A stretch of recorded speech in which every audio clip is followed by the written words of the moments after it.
हे friends, कैसे हो आप सब। मैंने अपनी पीआर की एप्लीकेशन एक्सप्रेस एंट्री की खुद सबमिट की थी और आप भी खुद सबमिट कर सकते हो। बहुत ही इजी प्रोसेस है। डॉक्यूमेंट्स अपने स्कैन करके अपलोड करने होते हैं, सिंपल से फॉर्म फिल करने होते हैं। और रेफरेंस लेटर्स और गिफ्ट डीड में थोड़ी रिसर्च करनी पड़ी थी, बाकी तो बिल्कुल इजी है। और इस वीडियो में मैं आपको दिखाऊंगा कि मैंने क्या क्या डॉक्यूमेंट्स सबमिट किए थे अपने एक्सप्रेस एंट्री के लिए, और हर एक डॉक्यूमेंट्स के क्या क्या सपोर्टिंग डॉक्यूमेंट्स लगाए थे, ये भी मैं एक एक चीज़ आपको डिटेल में दिखाऊंगा। तो चलिए देखते हैं। मैंने अपने सारे डॉक्यूमेंट्स अपने ड्रॉप बॉक्स के अकाउंट में सेव कर लिए थे और अपने मोबाइल में ड्रॉप बॉक्स डाउनलोड कर लिया था। तो अपने मोबाइल में मैंने अडोबे स्कैनर की ऐप आती है, उससे डॉक्यूमेंट स्कैन करता था और अपने ड्रॉप बॉक्स फोल्डर में डाल लेता था, और फिर अपने लैपटॉप में ड्रॉप बॉक्स के फोल्डर में इजीली एक्सेस कर सकता था, क्योंकि वो क्लाउड पे सेव रहते हैं। ये पीआर एप्लीकेशन डॉक्स के नाम से मेन फोल्डर बना रखा था। इसमें ऊपर एक नोट्स का डॉक्यूमेंट बना रखा था अपनी इम्पोर्टेंट बातें लिखने के लिए, ताकि भूल ना जाऊँ, और क्या क्या पेंडिंग टास्क हैं इन डॉक्यूमेंट्स के लिए वो लिख रखे थे। और फिर एजुकेशन का आता है। एजुकेशन में अलग अलग फोल्डर अरेंज कर रखे थे, दीपिका मेरी वाइफ का और मेरा। और इसमें जैसे एक WES का हो गया, एक अपनी डिग्री और ट्रांसक्रिप्ट्स हो गए, और एक फाइनल PDF इनको मर्ज करके बना ली। क्योंकि एक्सप्रेस एंट्री की प्रोफाइल में हम सिर्फ एक ही फ़ाइल अपलोड कर सकते हैं, और वो भी 4 MB से कम की होनी चाहिए। फ़ाइल का साइज़ की भी लिमिट होती है। तो हमें क्या करना होता है कि हर एक स्कैन की हुई PDF जितनी भी हैं अपनी, उनको मर्ज करके एक PDF फाइल बनानी होती है। तो एजुकेशन के लिए मेरी और मेरी वाइफ की दोनों की मास्टर्स डिग्री थी, तो मैंने एक तो WES का सर्टिफिकेट लगाया, एक मास्टर्स की डिग्री, एक मास्टर्स की ट्रांसक्रिप्ट, और एक साथ में IELTS का स्कोर कार्ड भी एजुकेशन के सेक्शन में लगा दिया। तो ये चीज़ें मैंने सारी स्कैन करके मर्ज करके एक PDF फाइल बना ली, और वो PDF फाइल अपलोड कर दी एजुकेशन के लिए। फिर आता है प्रूफ ऑफ फंड्स।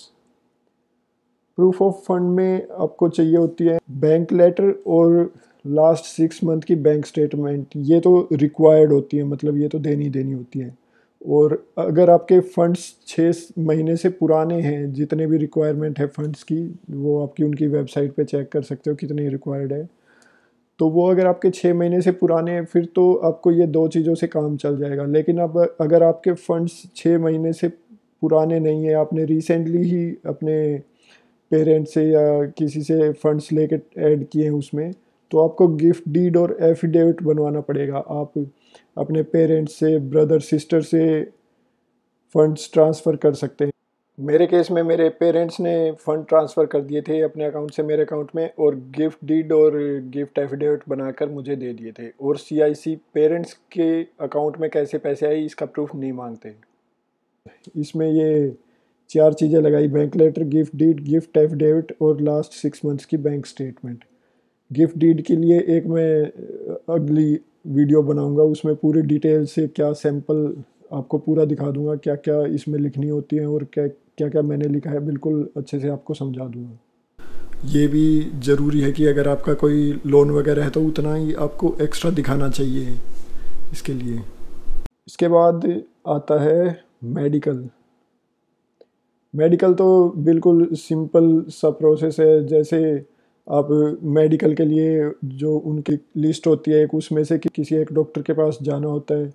फिर वो आपका पूरा मेडिकल चेकअप करने के बाद एक आपको फाइल दे देते हैं, प्रिंट करके पेज दे देते हैं। उसमें आपके रेफरेंस नंबर वगैरह सब कुछ लिखा होता है। और जो रिपोर्ट्स आती हैं वो डायरेक्टली वो CIC के पास सेंड करते हैं। तो आपको सिर्फ जो वो प्रिंट आउट निकाल के देते हैं उसको स्कैन करके अपलोड करना होता है मेडिकल्स में। तो वो मैंने मेरा और दीपिका का दोनों का एक स्कैन करके PDF फाइल बनाई और अपलोड कर दिया। उसके बाद आता है पासपोर्ट। पासपोर्ट का आपको करना होता है फ्रंट पेज जिसमें डिटेल्स होती है, और बैक पेज जिसमें पासपोर्ट के एंड में mother's name, father's name, address वगैरह होता है, वो डिटेल होती है। तो मैंने इन दोनों की PDF बनाई, एक फाइनल PDF बनाई और अपलोड कर दी। तो ये हो गया पासपोर्ट का। उसके बाद ये ऑप्शनल डॉक्यूमेंट होता है लेटर ऑफ एक्सप्लेनेशन। ये मतलब अपनी मर्जी होती है, हम कुछ कॉम्प्लेक्सिटी होती है तो एक्सप्लेन कर सकते हैं। जैसे मेरे प्रूफ ऑफ फंड्स का था तो मैंने इसमें एक्सप्लेन कर दिया कि मैंने अपने पेरेंट्स से फंड्स लिए हैं और उनकी अपने रिटायरमेंट की सेविंग्स के पैसे थे और मैं ये फ्री हूँ यूज़ करने के लिए। और कुछ एक दो बातें थी जो मैंने लेटर ऑफ एक्सप्लेनेशन में एक्सप्लेन कर दी अपने एक्सपीरियंस के बारे में और फंड्स के बारे में। सो वो अपनी अपनी सिचुएशन पे डिपेंड करता है। लेटर ऑफ एक्सप्लेनेशन में मैंने अपने वर्क एक्सपीरियंस से रिलेटेड कुछ डाउट्स क्लियर किए थे और प्रूफ ऑफ फंड से रिलेटेड डाउट क्लियर किए थे। तो ये लेटर ऑफ एक्सप्लेनेशन अगर आपकी कुछ कॉम्प्लेक्सिटीज़ हैं फाइल की तो वो ज़रूर एक्सप्लेन करनी चाहिए उसमें। और ये तो हर एक की सिचुएशन पे डिपेंड करता है, किसी की वर्क एक्सपीरियंस में होती है, किसी के प्रूफ ऑफ फंड्स में, किसी की किसी में। तो जो भी अपनी कॉम्प्लेक्सिटीज़ होती है वो इस फाइल में ज़रूर अपलोड करनी चाहिए। वैसे तो ये ऑप्शनल होती है, लेकिन वैसे इसमें जो भी एक्सप्लेन करना चाहो आप वो कर सकते हो। इसके बाद आता है फ़ोटोग्राफ्स। वीज़ा एप्लीकेशन की फ़ोटोग्राफ के लिए उनकी स्पेसिफ़िक रिक्वायरमेंट्स होती हैं और आपकी प्रोफाइल में जो फ़ोटोग्राफ का कॉलम है उसके सामने भी आपको इन्फॉर्मेशन मिल जाएगी। और गूगल पे सर्च करोगे तो CIC की वेबसाइट पे एक PDF फाइल मिल जाएगी जिसमें फ़ोटोग्राफ की सारी रिक्वायरमेंट्स लिखी होती हैं। जैसे वाइट बैकग्राउंड होना चाहिए, फेस पर कोई एक्सप्रेशन नहीं होने चाहिए, फेस पर शेडो नहीं होनी चाहिए। तो इस टाइप से फाइल का मिनिमम साइज़ क्या होना चाहिए, मैक्सिमम साइज़ क्या होना चाहिए, फॉर्मेट क्या होना चाहिए, तो ये सारी रिक्वायरमेंट्स होती है।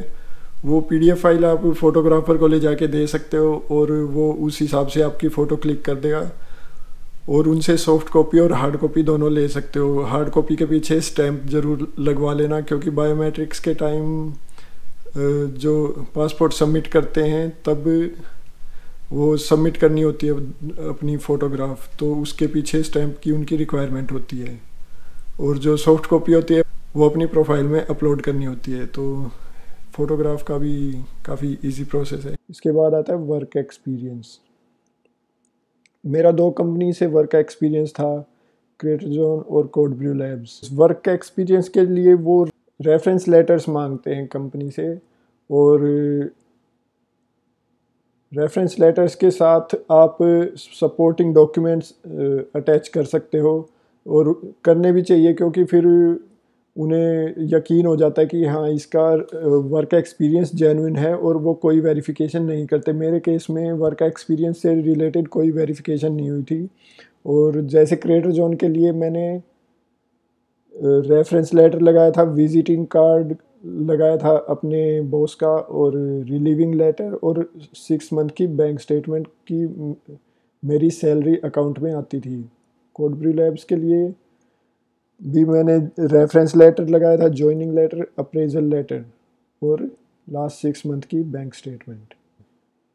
इसके बाद आता है PCC, पुलिस क्लियरेंस सर्टिफिकेट।